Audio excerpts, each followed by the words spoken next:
నమస్కారం వార్తలకు స్వాగతం. ముందుగా ముఖ్యాంశాలు. అక్షింతలు ఇంటింటికి పంచడమే తప్ప దేశంలో అభివృద్ధి ఎక్కడ చేశారని ప్రశ్నించిన మంత్రి సీతక్క.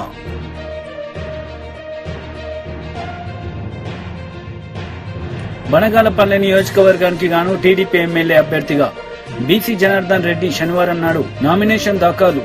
రాబోయేది టీడీపీ ప్రభుత్వమే అని ధీమా వ్యక్తం. అక్షంతాలు ఇంటింటికి పంచడమే తప్ప దేశంలో అభివృద్ధి ఎక్కడ చేశారని పంచాయతీరాజ్ శాఖ మంత్రి సీతక్క ప్రశ్నించారు. కాంగ్రెస్ ఆదిలాబాద్ పార్లమెంట్ అభ్యర్థి ఆత్రం సుగుణ గెలుపు కోసం ఎన్నికల ప్రచారంలో భాగంగా శనివారం మంచిర్యాల జిల్లా జన్నారం మండలం రాంపూర్, తిమ్మాపూర్, తపాలపూర్ గ్రామాలలో ఖానాపూర్ ఎమ్మెల్యే భోజు పటేల్ తో కలిసి ఎన్నికల ప్రచారం నిర్వహించారు. అక్షంతలు ఇంటింటికి పంచడమే తప్ప దేశంలో అభివృద్ధి ఎక్కడా చూశారని పంచాయతీరాజ్ శాఖ మంత్రి సీతక్క ప్రశ్నించారు. కాంగ్రెస్ ఆదిలాబాద్ పార్లమెంట్ అభ్యర్థి ఆత్రం సుగుణ గెలుపు కోసం ఎన్నికల ప్రచారంలో భాగంగా శనివారం మంచిర్యాల జిల్లా జన్నారం మండలం రాంపూర్, తిమ్మాపూర్, తపాలపూర్ గ్రామాల్లో ఖానాపూర్ ఎమ్మెల్యే భోజు పటేల్ తో కలిసి ఎన్నికల ప్రచారం నిర్వహించారు. ఉపాధి హామీ కూలీల వద్దకు వెళ్లి కాంగ్రెస్ పార్టీకి ఓటేసి ఆత్రం సుగుణను గెలిపించాలని కోరారు. ఈ సందర్భంగా మంత్రి మాట్లాడుతూ కాంగ్రెస్ ప్రభుత్వ సహాయంలోనే ఉపాధి పథకాన్ని ప్రారంభించడం జరిగిందన్నారు. వందలాది మంది నిరుపేదలకు ఉపాధి కల్పించడం జరిగిందన్నారు. ప్రస్తుత బీజేపీ ప్రభుత్వం ఉపాధి హామీ రోజులను 100 రోజుల నుంచి 40 రోజులకు తగ్గించిందని ఆరోపించారు. దేశంలోనే పలు కంపెనీలను ప్రైవేట్ పరం చేసి పెద్దలకు కట్టబెట్టాలని ప్రధాని నరేంద్ర మోడీ చూస్తున్నారని ఆరోపించారు. రాష్ట్రంలో బీఆర్ఎస్ పార్టీ పనైపోయిందని, పార్లమెంట్ ఎన్నికల్లో బీఆర్ఎస్ కు ఒక సీటు కూడా రాదని అన్నారు. ఇచ్చిన హామీ ప్రకారం కాంగ్రెస్ ప్రభుత్వం మహిళలకు ఉచిత బస్సు ప్రయాణం, 500 రూపాయలకే గ్యాస్ సిలిండర్, ఉచిత కరెంట్ ని ఇస్తుందని ఎన్నికల కోడ్ కాగానే మిగతా హామీలు అమలు చేయడం జరుగుతుందని పేర్కొన్నారు. ముఖ్యమంత్రి రేవంత్ రెడ్డి భగవంతుని సాక్షిగా రుణమాఫీ గురించి ప్రకటన చేయడం జరిగిందని, ప్రజలు ఎవరి మాటలు వినకుండా అపోహలకు గురికాకుండా వచ్చే పార్లమెంటు ఎన్నికల్లో చేతిగుర్తుకు ఓటేసి మీ మండల బిడ్డ సుగుణను గెలిపించాలని కోరారు. ఈ కార్యక్రమంలో కాంగ్రెస్ పార్టీ మండల అధ్యక్షుడు ముజాఫర్ అలీఖాన్, సీనియర్ నాయకులు రాజశేఖర్, సుభాష్ రెడ్డి, మోహన్ రెడ్డి, సయ్యద్ ఇసాక్, మత్స్య శంకరయ్య, లక్ష్మీనారాయణ, రియాజుద్దీన్, ఫసీవుల్లా, మాణిక్యం, కర్ణాకర్, ముత్యం, రాజన శంకర్, రాజేశ్వర్ తదితరులు పాల్గొన్నారు. ఈరోజు ఇక్కడ ఆదిలాబాద్ జిల్లాలోని ఆదిలాబాద్ పార్లమెంట్ పరిధిలో ఉన్నటువంటి జన్నారం మండలం, ఖానాపూర్ నియోజకవర్గం, మా సోదరుడు వెడంబోజు గారు, ఇక్కడ స్థానిక మండల నాయకులు అందరం కూడా వివిధ గ్రామాలకు ప్రచారానికి రావడం జరిగింది. ప్రజలలో మంచి స్పందన ఉంది. కాంగ్రెస్ ఏం గ్యారంటీ అని కొంతమంది దుర్మార్గులు దుష్ప్రచారం చేస్తారు. అందుకని ఇక్కడ మేము ఇట్లా వెళ్తుంటే ఇక్కడ జరుగుతున్నటువంటి ఉపాధి హామీ కడివేడు ఉపాధి హామీ చట్టం కాంగ్రెస్ పార్టీ భూమి లేనటువంటి పేదలకు, పని దొరకనటువంటి శ్రామికుల కోసం ఆనాడు యూపీఏ చైర్పర్సన్ గా సోనియమ్మ ఇచ్చినటువంటి చట్టంతో ఈ రోజు ఉపాధి హామీ చట్టం 100 రోజుల పని వర్కులు నడుస్తుంది. ఈ 100 రోజుల పనే వారికి మేజర్ ఉపాధి.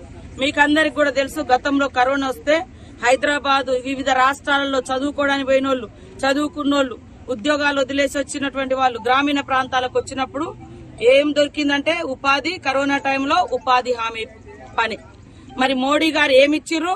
తాలి బనావో ఏంటి, తాలి బజావో, అదే విధంగా దీపం వెలిగించి, ఇవి 2 తప్ప ఏదైనా మార్గం ఇచ్చిరా? కాబట్టి రాబోయే కాలంలో బీజేపీతో రాజ్యాంగానికి ఎంతైతే ప్రమాదం ఉందో, పేదలు చేసుకున్నటువంటి పనులకు కూడా, ఉపాధి హామీ చట్టానికి కూడా తూట్లు పొడిచే విధంగా నిర్ణయం తీసుకోబోతున్నారు. దానిలో భాగంగా ఇప్పటి వరకు 100 రోజుల పనిని 40 రోజులకు తగ్గించిండ్రు. అలా పని వేతనాలు కూడా పెంచడం లేదు. మా రాహుల్ గాంధీ గారు ఆ రోజు ఏదైతే ఉపాధి హామీ చట్టం తీసుకొచ్చిండ్రో ఆ చట్టం ప్రకారం 100 రోజులకు 100 రోజులు పని కల్పిస్తూ ప్రతిరోజు 400 కూలీ 100 రోజుల పని కూలీలకు ఇవ్వడం జరుగుతుంది. కాబట్టి దయచేసి రాష్ట్రంలో ఉన్నటువంటి ప్రజలందరూ కూడా ఆలోచించండి. ఇవాళ జరుగుతున్నటువంటి ఎన్నికలు ఒక 2 పార్టీల మధ్యనో 2 వ్యక్తుల మధ్యనో కాదు. ఈ దేశ ప్రజల కోసం త్యాగం చేసినటువంటి ఒక గాంధీ సిద్ధాంతంతో రాహుల్ గాంధీ ప్రజల కోసం, ప్రజల హక్కుల కోసం, పేదలకు మంచి జీవన ప్రమాణాలు ఎదుగుదల కోసం ఆయన కృషి చేస్తున్నాడు. మోడీ గారు కేవలం ఆనాడు కాంగ్రెస్ ఇచ్చినటువంటి అన్ని అసెట్స్, గవర్నమెంట్ అసెట్స్ అన్ని కూడా ఆస్తినంతా కూడా ప్రైవేటు వ్యక్తులకు, దోస్తులకు దోచిపెట్టి రాబోయే కాలంలో మన దేశంలోనే మనం పరాయి వారిగా బతికేటువంటి పరిస్థితి. బ్రిటిష్ వాడు వచ్చేటప్పుడు ఎట్లుండే వ్యాపారం పేరుతోటి వచ్చారు. ఇప్పుడు కూడా బీజేపీ ప్రభుత్వం వ్యాపారుల చేతుల్లో ఉంది తప్ప పేద ప్రజల చేతుల్లో లేదు, రైతుల చేతుల్లో లేదు, నిరుద్యోగుల చేతుల్లో లేదు. కాబట్టి మోడీ వచ్చినాక దేశంలో నిరుద్యోగం పెరిగింది. ప్రతి సంవత్సరం 2 కోట్ల ఉద్యోగాలు అన్నాడు, 200 ఉద్యోగాలు కూడా మన ప్రాంతాలకు రాలే. కాబట్టి ఇవన్నీ దృష్టిలో పెట్టుకుని ఒక పేదింటి బిడ్డ, ఒక ఆదివాసీ బిడ్డ, మరి ఇదే ప్రాంతం ఈ జెన్నూరు మండలం నుంచి వచ్చినటువంటి బిడ్డ, సామాన్యురాలు, సాదాసీదా ఒక జీవీవికే టీచర్, ఒక గిరిజన విద్యా వికాస కేంద్రంలో పనిచేసేటువంటి టీచర్ కు కాంగ్రెస్ పార్టీ గుర్తించి రేవంత్ రెడ్డి గారు, అదే విధంగా రాహుల్ గాంధీ గారు, ఖర్గే గారు, సోనియమ్మ గుర్తించి టికెట్ ఇవ్వడం జరిగింది. దయచేసి ఆమెను గెలిపించి 75 సంవత్సరాల తర్వాత మొదటిసారి ఒక మహిళ పార్లమెంట్ లో ఇక్కడ పార్లమెంట్ అభ్యర్థిగా నిలబడ్డది. కాబట్టి ఒక అవకాశం ఇవ్వండి ఈ సందర్భంగా కోరుతాం. నంద్యాల జిల్లా పరిధిలోని బనగానపల్లి నియోజకవర్గానికి గాను టీడీపీ ఎమ్మెల్యే అభ్యర్థిగా బీసీ జనార్దన్ రెడ్డి శనివారం నాడు నామినేషన్ దాఖలు చేశారు. అనంతరం మీడియాతో మాట్లాడారు. తెలుగుదేశం పార్టీ కార్యకర్తలు, నియోజకవర్గ ప్రజల ఆశీర్వాదం ఉంటుందని చెప్పి కోరుకొని సుముహూర్తంలో నామినేషన్ వేశాము. ఏదైతే తెలుగుదేశం పార్టీ ఆశయాల మేరకు తెలుగుదేశం పార్టీ ఈరోజు సంక్షేమ పథకాలు కానీ, అదేవిధంగా వైఎస్ఆర్ పార్టీ వ్యతిరేక విధానాలు ప్రజల్లో బలమైన ఉంది. 5 సంవత్సరాలు అధికారం ఇచ్చిన తర్వాత కూడా వైఎస్ఆర్ ప్రభుత్వం అన్ని వర్గాల ప్రజలను మోసం చేయడం జరిగింది. సంక్షేమ పథకాలే కాకుండా రాష్ట్రాన్ని ఈరోజు ఎక్కడైనా కానీ ఒక ప్రభుత్వం వచ్చిన తర్వాత పరిపాలనలో రాష్ట్రాన్ని ఏదో 19 చేస్తారు. మరి ఈ వైఎస్ఆర్ ప్రభుత్వం వచ్చిన తర్వాత మొట్టమొదటనే విధ్వంసంతో మొదలుపెట్టి అదేవిధంగా కార్యకర్తల మీద దాడులు, కేసులు, అనేకమైనటువంటి అరాచకాలు చేయడం జరుగుతూ ఉంది. రైతులను గాలికి వదిలేశారు. ఏదైతే నిరుద్యోగ సమస్య ఉందో నిరుద్యోగులను కూడా గాలికి వదిలేసి ఆ రోజు జనవరి జాబ్ క్యాలెండర్ అని చెప్పినటువంటి జగన్మోహన్ రెడ్డి జాడే లేకుండా పోయింది. ఆ రోజు మద్యపాన నిషేధం అన్నారు. మద్యపానాన్ని కూడా ఆ రోజు నిషేధం చెప్పినటువంటి ఒక వ్యక్తి ఈరోజు మద్యపానానికి సంబంధించినటువంటి బాండ్లను కొదువకు పెట్టి నిషేధించే దాన్ని షరతుల వారికి పోయి విడతల వారిగా లోన్లు తీసుకొని ప్రజల మీద ఈరోజు భారం మోపడం జరిగింది. ఆ రోజు విద్యుత్ బిల్లులు పెంచనన్నాడు.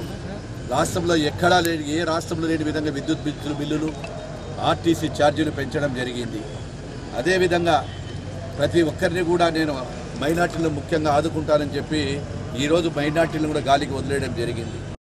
విదేశీ విద్య కావచ్చు, సంక్షేమ పథకాలు కావచ్చు, రంజాన్ తోఫా కావచ్చు, వాళ్ళకు ఉన్నటువంటి గురులే గారికి ఇచ్చేది కావచ్చు, అదేవిధంగా మసీదుల రిపేర్కి ఇవ్వడం కానీ, పేస్మాములకు, ఇమాములకు ఇచ్చేటువంటి ప్రతి దాంట్లో కూడా మైనార్టీలను మోసం చేసి గత ప్రభుత్వంలో ఎంతోమందికి రుణాలు కూడా ఇవ్వడం జరిగింది. అందరినీ కూడా సమానంగా చూసేటువంటి ప్రభుత్వం తెలుగుదేశం ప్రభుత్వం. ఈరోజు వాళ్ళు గొప్పగా చెప్తా ఉన్నారు అధికారంలోకి వచ్చిన తర్వాత చేస్తున్నామని. ఎక్కడ కూడా ప్రజలు ఈరోజు తిరగబడ్డారు. ఫ్యాను రెక్కలు విరిగిపోయాయి. జనమంతా కూడా వెంట పడుతూ ఉన్నారు. ఎక్కడికి వెళ్ళినా తెలుగుదేశం మళ్ళీ ఒక చంద్రబాబుతోనే రాష్ట్రం బాగుపడాలంటే సాధ్యము. అనుభవం గల నాయకుడు రావాలి. ఒక్క ఛాన్స్తో మోసపోయాము, మళ్ళీ మోసపోమని చెప్తున్నారు. ఖచ్చితంగా తెలుగుదేశం పార్టీ అధికారంలోకి వస్తుంది. ప్రజలు విజయకేతం వెలిగిస్తున్నారు. ఈరోజు బనగానపల్లి పట్టణంలో కూడా ప్రజలందరూ కూడా ఎప్పుడెప్పుడు ఎన్నికలు వస్తూ ఉన్నాయి కాబట్టి ఖచ్చితంగా విజయం సాధిస్తామని, అదేవిధంగా చంద్రబాబు గారిని ముఖ్యమంత్రి చేస్తారని చెప్పి కోరుకుంటున్నాం. ఇక్కడికి వచ్చినటువంటి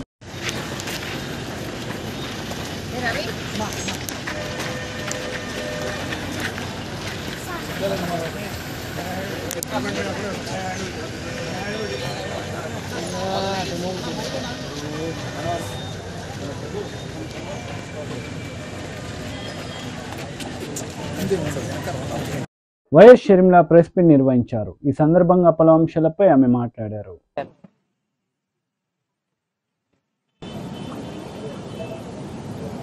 2019లో వివేకానంద రెడ్డి గారు చనిపోయినప్పుడు అప్పుడు చంద్రబాబు గారు ఈ హత్య చేయించారు అని ఏమన్నారు? నారాసుర రక్త చరిత్ర అని మాట్లాడిన వాళ్ళు, సాక్షిలో పెద్ద పెద్ద బ్యానర్లు, సాక్షి ఛానల్లో మారు మ్రోగించిన వాళ్ళు, అప్పుడు ఎలక్షన్లప్పుడు వాళ్ళు మాట్లాడొచ్చు, దాంట్లో తప్పులేదు. ఇప్పుడు 5 సంవత్సరాలైనా న్యాయం జరగకపోతే మేము గొంతెత్తితే అది కూడా ఏదైతే సాక్ష్యాలు ఆధారాలతో సిబిఐ చెప్తుంటే ఆ విషయాలు మేము మాట్లాడుతుంటే మేము మాట్లాడడానికి వీల్లేదు అంటున్నారు. ఇది న్యాయం అవునో కాదో రాష్ట్ర ప్రజలందరూ గమనిస్తున్నారు. జగన్మోహన్ రెడ్డి గారికి ఒక చిన్న రాయి తగిలితే దానికి హత్యాయత్నం అని పెద్ద బ్యానర్ ఐటమ్గా వేసుకున్నారు. అంటే ఒక చిన్న రాయితో మిమ్మల్ని హత్య చేసేంత ప్రయత్నం జరిగింది అని మీరు చెప్తున్నారు. మరి చిన్న రాయితో కొడితేనే మీకు హత్యాయత్నంలా ఉంటే రాజశేఖర రెడ్డి గారి తమ్ముణ్ణి వివేకానంద రెడ్డి గారిని ప్రజానాయకుణ్ణి 7 సార్లు తల మీద గొడ్డలితో నరికి నరికి నరికి నరికి నరికి నరికి నరికి 7 సార్లు నరికితే ఆయన మెదడులో ఉన్న ఎంకలు కనిపిస్తున్నాయి. ఆయన మెదడు బయటకు వచ్చింది, తల మీద ఉన్న ఎంకలు కనిపిస్తున్నాయి, మెదడు బయటకు వచ్చింది. కానీ అది మాత్రం సాక్షికి హార్ట్ అటాక్ లాగా ఎందుకు కనిపించిందో జగన్మోహన్ రెడ్డి గారు సమాధానం చెప్పాలి. చనిపోయినప్పుడు వివేకానంద రెడ్డి గారు చనిపోయినప్పుడు సిబిఐ కోరిన జగన్మోహన్ రెడ్డి గారు, సిబిఐ ఎంక్వైరీ కోరిన జగన్మోహన్ రెడ్డి గారు అధికారంలోకి వచ్చిన తర్వాత సిబిఐ ఎంక్వైరీని ఎందుకు వద్దన్నారో జగన్మోహన్ రెడ్డి గారు ప్రజలకు సమాధానం చెప్పాలి. సిబిఐ దోషులు అని చేర్చిన అవినాష్ రెడ్డి గారిని ఎందుకు కాపాడుకుంటూ వస్తున్నారో, తన అధికారాన్ని కూడా దుర్వినియోగం చేస్తూ కర్నూలులో సిబిఐ అక్యూజ్డ్ని అరెస్ట్ చేయడానికి వస్తే తన పోలీసుల్నే, ప్రభుత్వ పోలీసుల్నే, రాష్ట్ర పోలీసుల్నే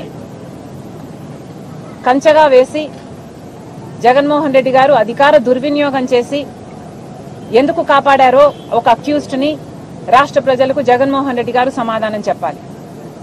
5 సంవత్సరాలుగా మీరు కాపాడడం ఒక ఎత్తు అయితే 5 సంవత్సరాల తర్వాత ఒక అక్యూజ్డ్ని, అది కూడా రాజశేఖర రెడ్డి గారి సొంత తమ్ముడు వివేకానంద రెడ్డి గారిని అతి క్రూరంగా ఘోరంగా చంపించారు అని అక్యూజ్డ్గా సిబిఐ చేర్చిన వాడిని మీరు ఎందుకు మళ్ళీ ప్రోత్సహిస్తున్నారు, ఎందుకు మళ్ళీ ఎంపీ టికెట్ ఇచ్చారో రాష్ట్ర ప్రజలకు జగన్మోహన్ రెడ్డి గారు సమాధానం చెప్పాలి.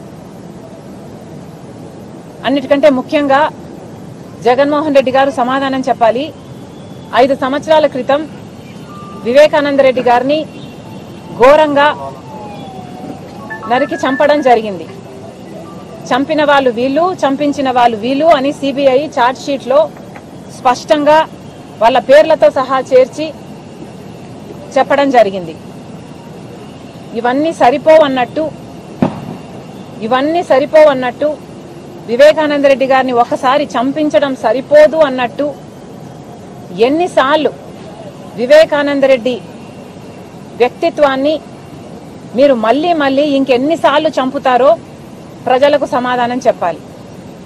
ఒకసారి గొడ్డలితో నరికి ఎంత ఘోరంగా చంపారో రాష్ట్రమంతా చూసింది. ఆ తర్వాత గత 5 సంవత్సరాలుగా కనీసం ఒక 500 సార్లు వివేకానంద రెడ్డి గారిని, ఆయన వ్యక్తిత్వాన్ని మీరు మళ్ళీ కూనీ చేశారు. ఎందుకు అని అడుగుతున్నాం. పైనేమో కుప్పం నియోజకవర్గ టీడీపీ ప్రస్తుత మాజీ ప్రజా ప్రతినిధులతో నారా భువనేశ్వరి ముఖాముఖి కార్యక్రమంలో పాల్గొన్నారు. ఈ సందర్భంగా పలు అంశాలపై ఆమె మాట్లాడారు. వాళ్ళ కోసం, వాళ్ళ కుటుంబం కోసం, వాళ్ళ బిడ్డల కోసం, వాళ్ళ భావి తరాల కోసం మీరు కూడా గుర్తుంచుకోవాలి. చివరికి అది మన కోసం, మన ఆంధ్ర రాష్ట్రం కోసం. అందుకే మీరు కింద గ్రామాలకు వెళ్ళి మీరు తప్పకుండా పనిచేయాలని నేను కోరుతున్నాను. ఏదో ఈ నాయకుడు వస్తాడో అతను వచ్చి చేసుకుంటాడు మనకెందుకు అనే భావనలన్నీ పక్కన పెట్టి మీరందరూ ముందుకి రావాలని నేను కోరుకుంటున్నాను. అట్లానే ఈ 5 సంవత్సరాలు మన తెలుగుదేశం కార్యకర్తలు నేను మర్చిపోను. చాలా మంది ఎదుర్కొంది ఈ రాక్షస ప్రభుత్వం. ఎట్లయినా ఆ కార్యకర్త బయటికి రావాలి అనేదే ఆయన లక్ష్యంతో ఆయన ముందుకు వెళ్తున్నారు.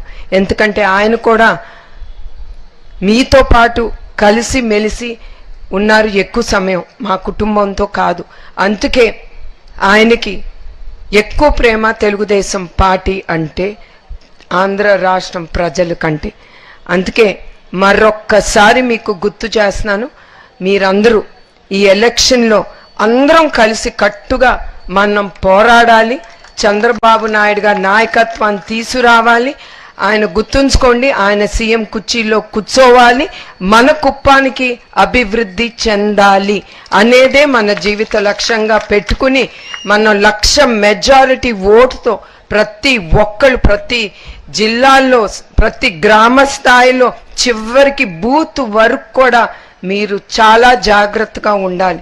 ఒక్కొక్కసారి అక్కడే జరుగుతుంది, ఆఖరి నిమిషంలో మీకు చాలా ఇబ్బందులు ఎదుర్కొంటారు. మీకు నేను చాలా ఓపెన్గా చెప్తున్నాను, మీకు చాలా చెప్తారు మన అపోజిషన్ ఇప్పుడు ఉండే ఈ ప్రభుత్వం. ఇది చేస్తాం అది చేస్తాం మిమ్మల్ని లోబెట్టుకోవటానికి చేస్తారు. మీరు అది కాదు చూడాల్సింది చివరికి మీకు ఇక్కడ తెలుగుదేశం పార్టీలో దొరికే మర్యాద వేరే పార్టీలో దొరకదు. ఆ నమ్మి మన తెలుగుదేశం లీడర్లు అక్కడ చాలా మంది కూడా వెళ్ళారు. వాళ్ళు ఇప్పుడు కూడా అనుకుంటారు ఇక్కడ ఇచ్చిన ప్రేమ గౌరవం వాళ్ళకి అక్కడ దక్కట్లేదని. వాళ్ళ అవసరం కోసం లీడర్ని లాక్కుని వాళ్ళని తీసుకెళ్ళి చివరికి ఆ మూలలో కూర్చోపెడతారు. వాళ్ళకి మర్యాద అనేది చూపించరు. అది మీరందరూ గుర్తుంచుకోవాలి. చివరికి నేను కోరేదాన్ని ఏంటంటే మనందరం ప్రతి ఒక్కళ్ళం తెలుగుదేశం కార్యకర్తలు బిడ్డలు అందరం అన్ని అభిప్రాయాలు భిన్న అభిప్రాయాలు అన్ని పెట్టుకుని పక్కన పెట్టేసి మనందరం చెయ్యి కలిపి మనం ముందుకెళ్ళాలి. మన తెలుగుదేశం జెండా పైన రెప్పరెపరాడాలి అని మనందరం కోరుకుని మనందరం ముందుకెళ్ళాలని మిమ్మల్ని అందరినీ నేను కోరుతున్నాను. MP Vijayasai Reddy press meet నిర్వహించారు. ఈ సందర్భంగా పలు అంశాలపై ఆయన మాట్లాడారు. మేము భావిస్తా ఉన్నాం, ఒక రాజకీయ పార్టీలో ఒక జిల్లా అధ్యక్షుడంటే 13 జిల్లాల్లో 13 మంది అధ్యక్షుల్లో ఒకరనంటే పార్టీలోనే ముఖ్యమైనటువంటి నాయకుల్లో 13 మందిలో ఒక నాయకుడు. అటువంటి వ్యక్తి ఒక రాజకీయ పార్టీని వదిలి మన పార్టీకి వచ్చారు అని అంటే ఆ పార్టీ ఎంత బలహీనమైంది, మన పార్టీ ఎంత బలపడింది అన్నటువంటిది చాలా స్పష్టంగా తెలుస్తూ ఉంది. ఆయన్ని పార్టీలో స్వాగతిస్తున్నాం. మేమందరం కూడా కలిసికట్టుగా తిరిగి జగన్మోహన్ రెడ్డి గారిని ముఖ్యమంత్రిని చేసుకోవాలి, మా పార్టీని అధికారంలోకి తెచ్చుకోవాలి, మా యొక్క లక్ష్యం 175కు 175 సాధించాలి, 25కు 25 సాధించాలన్న దిశలో మేము ప్రయాణిస్తామని ఈ సందర్భంగా తెలియజేసుకుంటా ఉన్నా.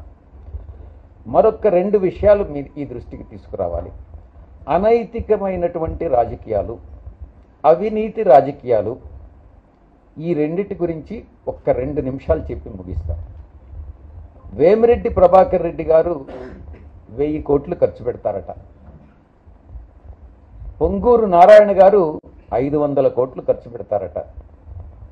ఇక విదేశాల నుంచి వచ్చి ఇక్కడ పోటీ చేసేటటువంటి ఎన్ఆర్ఐలు తెలుగుదేశం పార్టీ మీద, మిగతా ధనవంతులు పెత్తందారులందరూ కూడా ఇక్కడ పోటీ చేస్తున్నటువంటి నేపథ్యంలో నెల్లూరు జిల్లా గతంలో ఎన్నడూ లేనటువంటి రాజకీయ పరిపక్వత చెందినటువంటి ఈ యొక్క జిల్లాలో ఈ యొక్క డబ్బుతో కూడినటువంటి రాజకీయాలను తీసుకొచ్చినటువంటి ఘనత ఈనాటి నెల్లూరు నాయకులకు, ఇంపోర్టెడ్ లీడర్స్కి, తెలుగుదేశం పార్టీ అధినాయకుడు చంద్రబాబు నాయుడికి దక్కుతుంది. ఇది ప్రజలందరూ కూడా గమనిస్తూ ఉన్నారు. ఇక రెండో విషయం,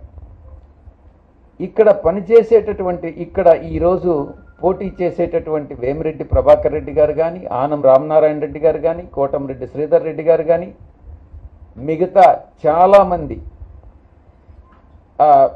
కృష్ణారెడ్డి కానీ, ప్రశాంత్ రెడ్డి కానీ, సురేష్ కానీ, వీళ్ళందరూ కూడా ఇంపోర్టెడ్ లీడర్సే. ఎవ్వరూ కూడా మొట్టమొదటి నుంచి తెలుగుదేశం పార్టీలో ఉన్నటువంటి నాయకులు కాదు అన్నటువంటి విషయాన్ని గమనించాలి. ఇక రెండో విషయం, నిన్న మొత్తం ఒక 40 మంది వాలంటీర్ల చేత రిజైన్ చేయించి రాజీనామా చేయించి వాళ్ళని తెలుగుదేశం పార్టీలో చేర్చుకొని వాళ్ళకి మేము నారాయణ గ్రూప్ విద్యా సంస్థల్లో అంటే విద్యను వ్యాపారంగా పరిగణించి చేసేటటువంటి కోట్లు ఆర్జించి జలగల్లాగా తల్లిదండ్రులను పీడించేటటువంటి నారాయణ అనేటటువంటి వ్యక్తి స్థాపించినటువంటి ఈ యొక్క సంస్థల్లో ఉద్యోగం కల్పిస్తామని ఈ 40 మందికి ఆశ చూపించి తీసుకున్నటువంటి వాళ్ళు ఈరోజు మా పార్టీలో తిరిగి పునఃప్రవేశం చేయడం జరిగింది. అంటే నేను ఒక్కటే చెప్తా ఉన్నా, ఎవరికి ఎంత డబ్బు, ఎందుకనంటే వీళ్ళందరూ పెత్తందారులు, డబ్బున్నటువంటి వాళ్ళు, సూపర్ రిచ్ అయినటువంటి నాయకులు, ఎంత డబ్బు ఇచ్చినా తీసుకోండి, ఓటు మాత్రం వైఎస్ఆర్సీపీకి వేయండి అని ఈ సందర్భంగా నేను మనవి చేసుకుంటా ఉన్నా. ఆ వాలంటీర్లందరూ ఈరోజు తిరిగి మా పార్టీలోకి వచ్చారు. అంటే వాళ్ళ మనసంతా కూడా వైఎస్ఆర్సీపీ మీదనే ఉంది. వారి నిజమైనటువంటి అభిమాన నాయకుడు వైఎస్ఆర్సీపీ అధినేత జగన్మోహన్ రెడ్డి గారే. కాబట్టి ఈ యొక్క పార్టీని ఎవ్వరూ, పార్టీలో ఉన్నటువంటి వాళ్ళని ఎవ్వరూ కదిలించలేరు, డబ్బుతో కొనలేరు అన్నటువంటి విషయాన్ని నేను స్పష్టంగా చెప్తా ఉన్నా. ఆఖరి అంశం, నారాయణ గారు, వేమిరెడ్డి ప్రభాకర్ రెడ్డి గారు, చంద్రబాబు నాయుడు గారు, మిమ్మల్ని ఒక ప్రశ్నిస్తున్నా. మీరు బీజేపీ మతతత్వ పార్టీ అయినటువంటి బీజేపీతో జతగట్టారు. మేము ఏ రోజు ఏ పార్టీతో కూడా పొత్తు పెట్టుకోము కూడానని మేము గతంలో చెప్పాం, ఇప్పుడు చెప్తున్నాం, భవిష్యత్తులో కూడా ఏ పార్టీతో పొత్తు పెట్టుకోము. రాష్ట్ర ప్రభుత్వ ప్రయోజనాల కోసం కేంద్ర ప్రభుత్వాన్ని బలపరిచామే కానీ మేము. వైసీపీ మహిళా నేత వాసిరెడ్డి పద్మ మీడియా సమావేశం నిర్వహించారు. ఈ సందర్భంగా పలు అంశాలపై ఆమె మాట్లాడారు. సరిపోక ఎదురు నిలబడలేక పారిపోతూ చివరికి రాళ్లు రవ్వటం, మారణాయుధాలతో దాడులు చేయటం, బైకులతోటి గుద్ది చంపటం, ఇట్లాంటి అనేక రౌడీ రాజకీయాలకి పాల్పడుతున్నారు అనేటటువంటిది కనపడుతోంది. నిన్న చంద్రబాబు నాయుడు గారు ఆలూరు సభలో మాట్లాడుతూ ఏమంటారండి, ఈ 5 ఏళ్లలో రాష్ట్రం సర్వనాశనమైందట. చంద్రబాబు, మీకు అసలు అభివృద్ధి చేయడం అంటే ఏంటో తెలుసా? మీకు అసలు పరిపాలన అంటే చేయడం అంటే ఏంటో తెలుసా? ఈరోజు ప్రజలు అడుగుతున్నటువంటి మాట ఇది. మీకు పాలన చేతనైతే మీరు ఇంటింటికి ఎందుకు సంక్షేమ పథకాలని గడప దగ్గరికి ఎందుకు అందించలేకపోయారు? వాలంటరీ వ్యవస్థ లాంటి గొప్ప ఆలోచన మీరు ఎందుకు చేయలేకపోయారు? సచివాలయ వ్యవస్థ లాంటివి ఈ రోజున గ్రామ పరిపాలన, గ్రామం దగ్గరికి తీసుకొచ్చినటువంటి పరిపాలన తీసుకొచ్చినటువంటి వ్యవస్థల్ని మీరు ఎందుకు ఆలోచించలేకపోయారు? మీకు అసలు పాలన చేతనైతే ఎందుకు ఈ రోజున పోర్టుల్ని డెవలప్ చేయలేకపోయారు? ఎందుకు ఈ రోజున ప్రభుత్వ ఆసుపత్రులను కట్టలేకపోయారు? ఎందుకు ఈ రోజున ప్రభుత్వ స్కూళ్లని ఆధునీకరించలేకపోయారు? మంచి విద్యను పేదలకు అందించలేకపోయారు? ఏ రకంగా చూసుకున్నా మీరు నిండు సున్నా. అందుకనే ఇవాళ కూడా మీరు 2014లో నా పాలన ఎలా ఉందో చూసి ఓటేయండి అని అడగలేకపోతున్నారు చంద్రబాబు. 2014లో తన పాలన ఏంటో చూసి ఓటేయమని అడగలేకపోతున్నారు. భవిష్యత్తులో నేను చేస్తాను అని చెప్పలేకపోతున్నారు. మైకు తీసుకుంటే జగన్మోహన్ రెడ్డి గారిని తిట్టడం తప్ప మరొక ఎజెండా లేదు.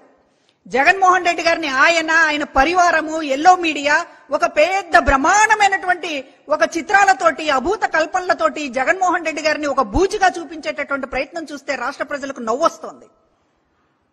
మీ ఎజెండా ఏమిటి అంటే జగన్మోహన్ రెడ్డి గారు ఒక బూచి, జగన్మోహన్ రెడ్డి గారికి సంబంధించినటువంటి ఒక క్రూరత్వాన్ని మీరు ఏదో చెప్పాలనేటటువంటి ఒక తాపత్రయం, పిచ్చి ప్రయత్నాలు ఈ రోజు ప్రజల ముందు మీ డొల్లతనం ఏంటో చెప్తూ ఉన్నాయి. ఎవరైనా పార్టీ పెడితే, ఎవరైనా ఎన్నికల్లో అధికారంలోకి రావాలనేటటువంటి వాళ్ళు మాట్లాడితే మేము అధికారంలోకి వస్తే ఇది చేస్తామనేటటువంటి ఎజెండా మాట్లాడతారు. కానీ ఈ రోజు చంద్రబాబు గాని, కూటమి నేతలు గాని, పవన్ కళ్యాణ్ గాని, మరొకళ్ళు బీజేపీ నేతలు గాని ఎవరు ఈ రోజున ప్రజల ముందుకు వచ్చినా కూడా జగన్మోహన్ రెడ్డి గారిని తిట్టడం తప్ప ఇంకొక ఎజెండా లేదు. ఇంకా మాట్లాడితే చంద్రబాబు నాయుడు గారు ఏం చెప్తున్నారు? నన్ను చూసి కాదు కూటమి చూసి ఓట్లేయండి అంటున్నాడు. 2014లో తన పాలన చూడొద్దంట. అదేవిధంగా చంద్రబాబు నాయుడు గారి అభివృద్ధి ఏమిటో, ఆయన పాలన దక్షత ఏంటో అవేమీ చూడొద్దంట. కూటమిని చూసి ఓటేయాలంట. ప్రశాంత వాతావరణంలో పార్లమెంట్ ఎన్నికలు జరిగేలా పకడ్బందీ ఏర్పాట్లు చేస్తున్నామని కరీంనగర్ జిల్లా ఎన్నికల అధికారి జిల్లా కలెక్టర్ పపెన్ల సత్పతి వెల్లడించారు. 3rd మే నాడు హోమ్ ఓటింగ్ ఫెసిలిటీ వాళ్ళ ఇంటికి పోయి పోలింగ్ పర్సనల్ టీం ఏర్పాటు చేసి వాళ్ళ ఇంటికి పోయి ఓట్ వేసుకోవడం జరుగుతుంది. ఆ తర్వాత ఒక 13 కేటగిరీస్ నుంచి మనకి ఎసెన్షియల్ ఓటర్స్ అంటే ఎవరైనా ఎసెన్షియల్ సర్వీసెస్ అందజేసిన వాళ్ళు ఉంటారు, వాళ్ళకి మనము 12D కూడా ఇవ్వగలుగుతాము. అలాంటి మంది మనకి 15,000 మంది దాకా ఉన్నారు. సో వాళ్ళకి ఫామ్ 12D మనం అందజేస్తాము. ఒకవేళ వాళ్ళు పోలింగ్ స్టేషన్ కి రాకుండా ఇక్కడ 12D యూజ్ చేయాలనుకుంటే ఈ విధంగా యూజ్ చేయొచ్చు 12D. తర్వాత పోస్టల్ బ్యాలెట్స్ కూడా గత సాధారణ ఎన్నికల అసెంబ్లీ ఎన్నికలలో మనకి almost second in the state ఉన్నాం. మనం 8,800 వరకు పోస్టల్ బ్యాలెట్స్ మనము అందచేయడం జరిగింది, మనకి తిరిగి రావడం జరిగింది పోస్టల్ బ్యాలెట్స్. సో ఈసారి కూడా పార్లమెంటరీ కాన్స్టిట్యున్సీ వాటికి చూస్తే 12,000 వరకు మనకి అవకాశం ఉంటుంది పోస్టల్ బ్యాలెట్స్ రావడం. టెస్లా అధినేత ఎలాన్ మస్క్ భారత పర్యటన వాయిదా పడింది. ఈ నెలాఖరులో మస్క్ భారత్లో పర్యటించి ప్రధాని మోదీతో భేటీ కావాల్సి ఉంది. దురదృష్టవశాత్తు టెస్లా వ్యాపార బాధ్యతలు నిర్వహించాల్సి ఉన్నందున భారత పర్యటన వాయిదా వేసుకోవాల్సి వస్తుందని ఎలాన్ మస్క్ ఎక్స్లో పోస్ట్ చేశారు.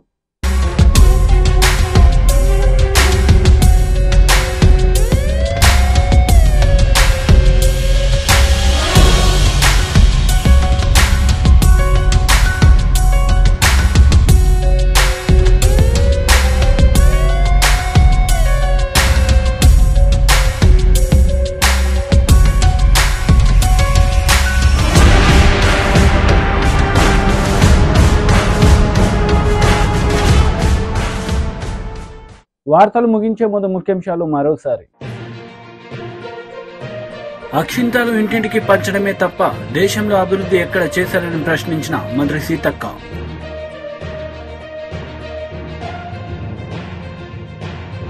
బనగానపల్లి నియోజకవర్గానికి గాను టీడీపీ ఎమ్మెల్యే అభ్యర్థిగా బీసీ జనార్దన్ రెడ్డి శనివారం నాడు నామినేషన్ దాఖలు. రాబోయేది టీడీపీ ప్రభుత్వమే అని ధీమా వ్యక్తం. ఈ వార్తలు ఇంతటితో సమాప్తం. తిరిగి ప్రసారమయ్యే వార్తల్లో మళ్ళీ కలుద్దాం. అంతవరకు సెలవు. నమస్తే.